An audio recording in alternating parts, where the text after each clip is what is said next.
Well, welcome for the Quest for Techcellence. This is going to be a fun way to do some technology training this summer. And in this video, I'm going to show you around the 3D Game Lab platform, and I'm going to kind of explain how the game works.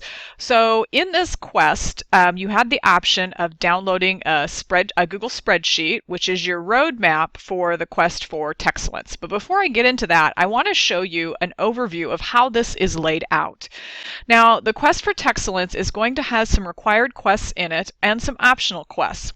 And it's just like a video game. In a video game, to move on from level to level, there are some things you have to do, there are some optional things you can do, but all of those together are the video game itself. So you'll see from this Google drawing that over here on the left side are required quests. So when you first start in the Quest for Techcellence, only a few of the quests are going to be visible to you at a time.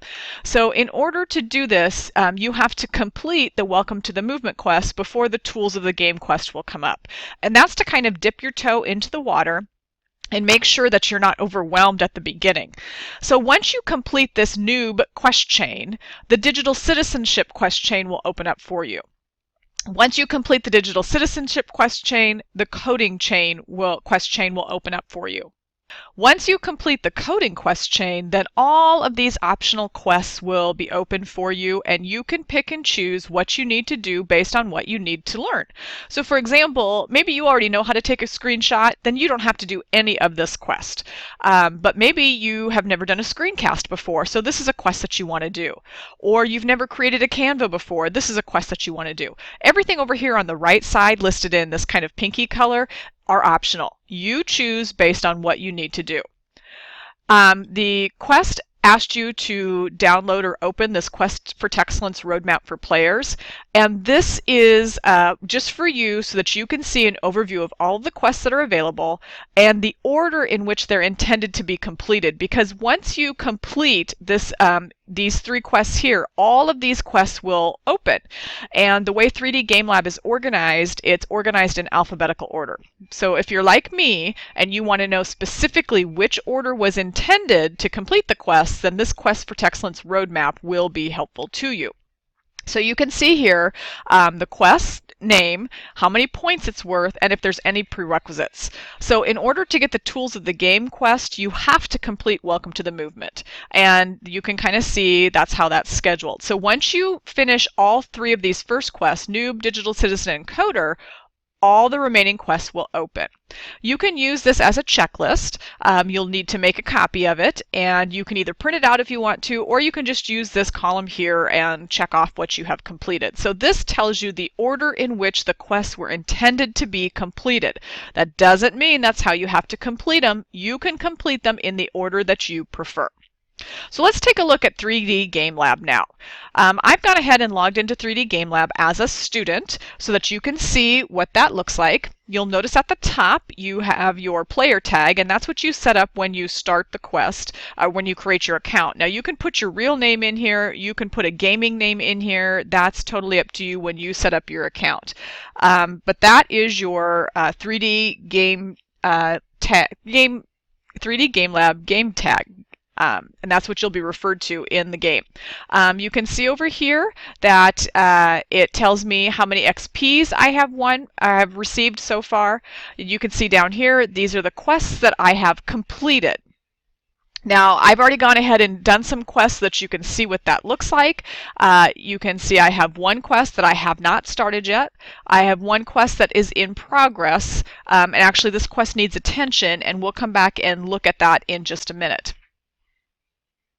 So if I click up here on my name, that's going to open up my player card. And my player card actually gives me kind of an overview of the pieces of the game that I've already completed and where I need to go next. You'll see here all of the categories, and these categories were also on the roadmap that I shared with you. You'll see any badges you've won, any achievements you've received, and any awards that you've been given.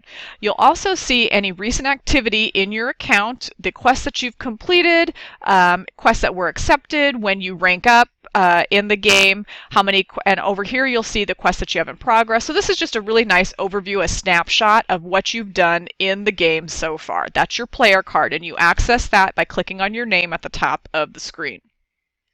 So the quests, these are quests that we have that are available for us in 3D Game Lab. If I click on the available quests, you'll see that I can click on that. It gives me a brief overview of what the quest entails. And if I'm ready, I can go ahead and click Start Quest. And all of your quests will include some text. A lot of times you'll see videos, you'll have links to other websites to go and explore for additional information. Lots of pictures included to explain things in more detail. And then at the bottom of the quest, it'll tell you what you need to do to complete that quest. And once you're ready to complete a quest, you scroll up to the top and you click Complete.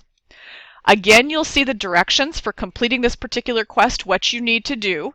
And you can, a lot of times you'll just be typing something in here, or you might even be required to attach something that you created. A lot of creation in these quests that you'll be doing, so you may have to create something, save it, and then use the attachment option to attach it. So once you've read through the quest, you've followed all the directions, and you get to the submission part, you need to read the directions and then do whatever it is that's required for submission for this particular quest. So I'm just going to go ahead and type in here. We'll pretend that I've done this particular quest. I'm going to go ahead and hit Submit. You'll get a notification sound that tells you that your quest has been submitted, and then you'll have this optional ranking.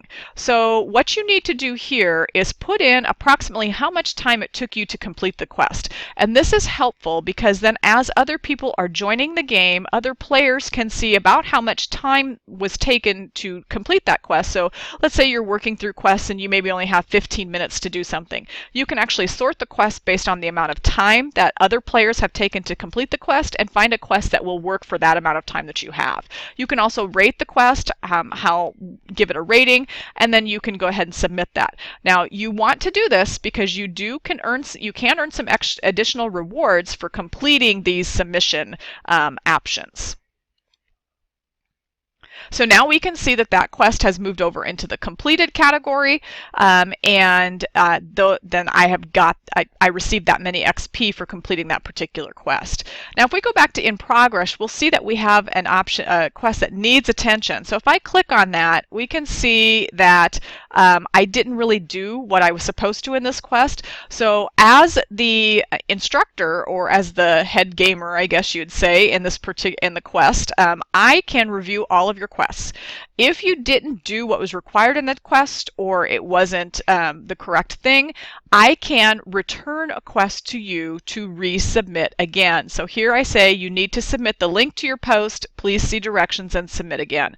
So as the gamer, I would come in and basically redo this quest. So that is an option. If I feel like you haven't submitted the quest to the best of your ability, I can return it to you for fixing.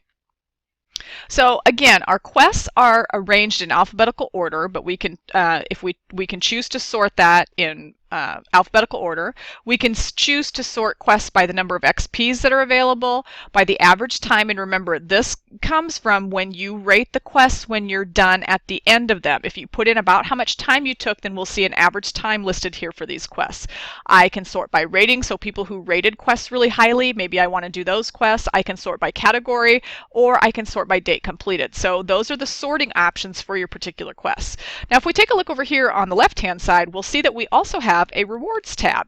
And if we look at that, you have three different types of rewards in the quest for Techcellence. You have badges, you have achievements, and you have awards.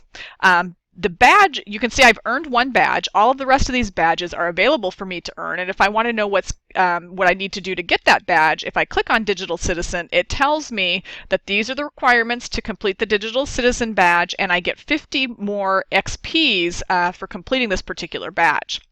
Achievements are awarded by 3D Game Lab based on what you do. So for a high 5, I need to complete 5 quests in 5 days, and I get 25 points if I do that. 10-4 if you complete 10 quests in 10 days. And those achievements are automatically awarded by 3D Game Lab. Accelerator, here is where rating those quests come into play. You rate 10 quests, you get 10 points. So rating quests, don't skip that part. Go ahead and do that. Take a couple minutes and do that. Then awards are things that I can award you based on if I see you doing really excellent work. So for example, maybe you've done some really great, you went above and beyond the call of duty, you're a superstar and you've proven that. I can give you a star and you get 15 extra points for doing that. So in addition to the quests, you will receive some rewards as you go through the quest for Techcellence. So just spend some time in here getting to know the interface and understanding what you see here. You'll have different ranks as you go through and complete the quests and earn different points. You'll be able to level up to different ranks. You can see here, everybody's going to start out as a wanderer, and once you reach 100 XPs, you earn the traveler rank. So this is just kind of tells you where you are at as far as the game and how many XPs that you've received. Remember, the quests are basically arranged in alphabetical order, so you may want to refer to the roadmap. If you are like me and you want to know specifically what order they were intended to be completed in, you might want to refer to the roadmap to kind of help you along the way so that you're completing the quests in the order that they were intended. But understand that once you complete these first 3 chains, the noob, the digital citizen, and the coder, everything else is going to open up. They'll be listed in alphabetical order, so that can be kind of confusing in the 3D Game Lab interface. You might want to come back here and see which quests, how they were intended to be completed. But that's totally up to you. That's part of this. Part of picking and choosing and getting to do what you want when you want it, when you want to do it, is part of using 3D Game Lab as a platform. So that is your overview of 3D Game Lab and how the quest for Techcellence will work. I really hope you have a good time completing the training in the quest for Techcellence, and I hope to help you along the way along your journey.